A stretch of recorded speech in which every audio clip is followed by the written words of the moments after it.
wanted to discuss real quick a problem that I've had and then a solution on how I eventually discovered how to fix it. The problem was that I have a cylinder of aluminum that is spinning continuously in a machine that I'm designing, and as it was spinning I had a Teflon gasket that was slowly being eroded away, and what I discovered was that after even minutes of this piece rotating, Teflon was coating the bottom and top sides because it's sandwiched in the machine much like this.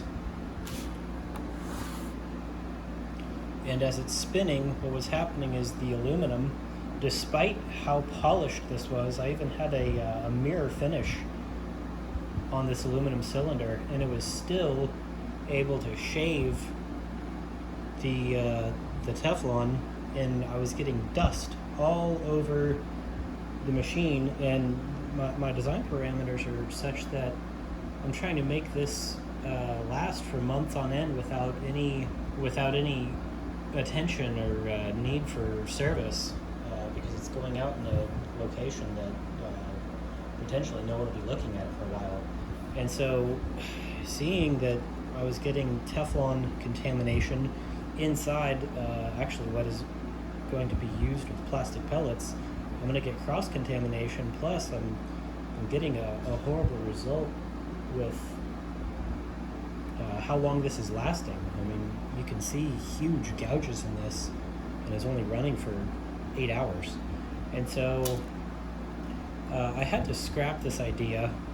This is just glue and soot from the laser. So this idea clearly didn't work, and so what I found was that with PTFE, it has a horrible shear rating, so that if it's anything that's rubbing against it is actually just going to be coated in PTFE, but it's doing its job, but it's just not what I wanted. And so through some research, I found that using high molecular weight polyethylene is actually a much more durable. It has a higher shear rate, and it works really well for this application. I have an instance running right now that's been over 36 hours with not a single scratch on it, and it still has enough lubricity to function and spin the mechanism. But the problem is that my initial result looked like this. You can see the soot. You can see that it hardly cut through. I've also got some very tight lines that need to be cut. And you know, polyethylene, as it heats up, it just wants to melt and bubble, and it doesn't want to cut cleanly like PTFE or like wood or leather or any other kind of material that's normal for a laser. This is not normal material, at least for my garage. And so I kind of just wanted to start this video explaining to my future self how I'm able to get a cut this clean without soot, without too much melting, so that I can further replicate in the future, and possibly see if there's anybody else who's had a similar experience or has even better results than I do. So let me know down in the comments if you have a better solution for my method of how to cut high molecular weight polyethylene. My first and greatest constraint was figuring out how to flatten the polyethylene in a fashion that I could cut it, because it comes in a roll. This is 1/32 inch thickness, and it comes just in a really tight roll from McMaster, and I was not able to just take it right out of the box and laser cut it. So my first solution was to use some stick glue, apply it to a piece of MDF, and then set it down with some weights, let the glue dry, and then try to cut it. But the problem is is that as I'm cutting this, it'll start to bend, it'll start to warp. It was getting soot everywhere. You can see a little bit of soot build up here on the other side, and I'm adding glue to the whole mess that's slowly starting to also burn off. And so the ultimate solution that I found was just taking a piece and using some blue masking tape. And this solved two issues. First of all, it helped with when I'm cutting it, the melted puddle of material actually stays where it needs to be while it's cooling. It helps to take a little bit of the bend out of the material. I was able to just coat this entirely on both sides, and the material was semi-flat. I could bend it a little bit to flatten it out in certain parts.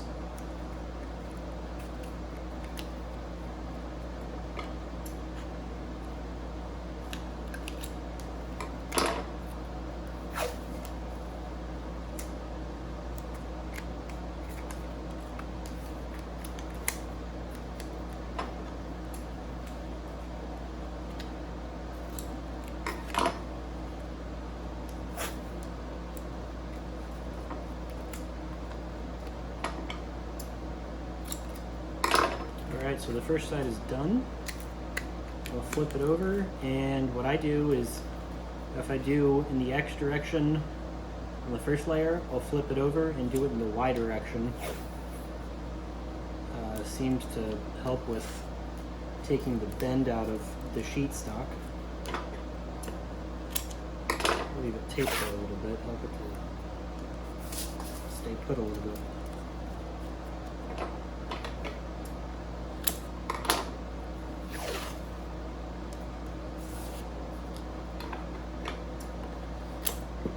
Alright, and now I'll just trim the edge.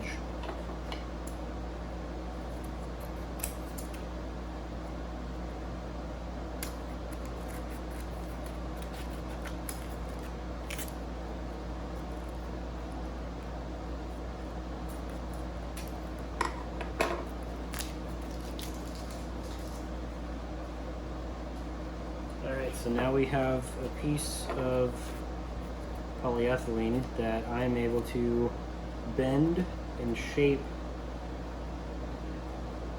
pretty quickly, and it's pretty flat. It's flat enough that my laser won't care, and I can get the resolution that I need for this project just with two layers of tape wrapped around it.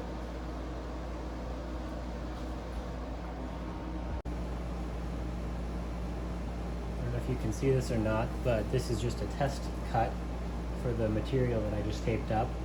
I have my speed set at 20, that's millimeters per second, and the power is at 30%. This is a 80 watt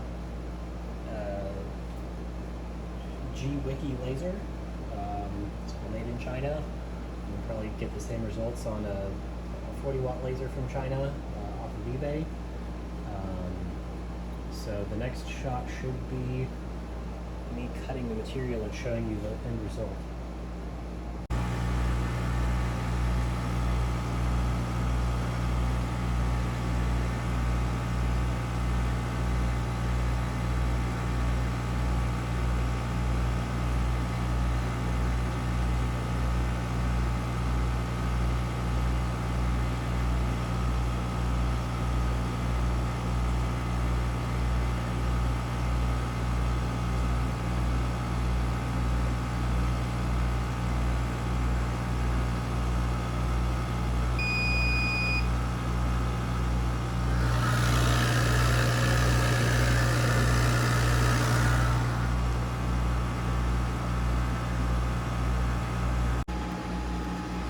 Alright, so here's my cut. Let's see if this cut cleanly all the way through. So at a speed of 20 and a power of 30, it did not cut all the way through. You can see there's a lot of dots. So I'm going to reload this, probably upside down, and try a power of 40. All right, so here's cuts with 20 millimeters per second and a power of 40%. And you can see that the cuts are much better on this this time around. So we'll put that aside.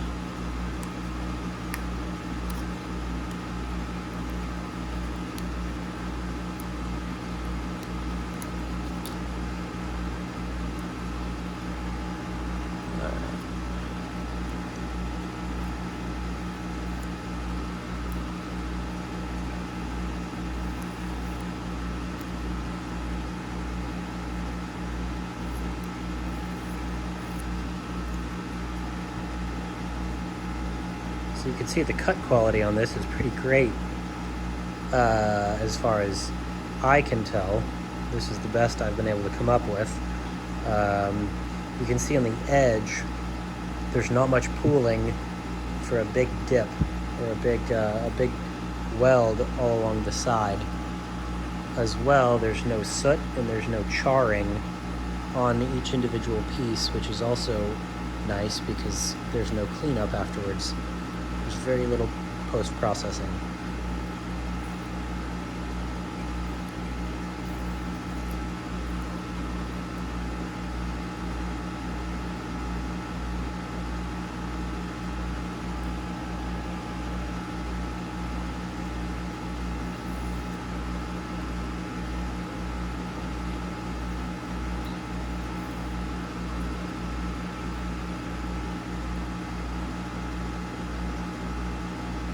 And so taking this result and comparing it to this, I think I'm on the right track, but maybe there's someone else out there who has more than 30 minutes experience cutting this material. And if you have any comments or suggestions, I'd love to hear them.